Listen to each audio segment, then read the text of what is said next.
Манай аав одоо малчин хүн байсан юугаа би одоо малтай дэдээ хүртэл малж ирж байна. Манайх 300-аас харлахтай голцоод одоо өсвөр үржлийн талын дуу тийм сарлагтай. Сүүл сайл их өтгөн сайн тийм чанарлаг сүйтэй.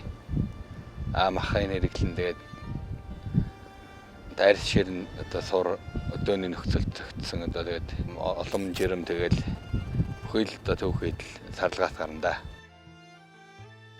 Миний амжилтанд төрсөн бол одоо мал арга ухааны одоо аав ээжээсээ уламжилж гарч ирсэн тэр туршлагаараа одоо эдийн хүртэл маллал амжилтанд төрсэн байгаа.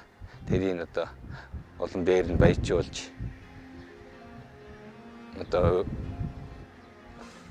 орчин үеийн аргатай хослуулж тэгснээр амжилтанд хүрсэн болов уу гэж боддог.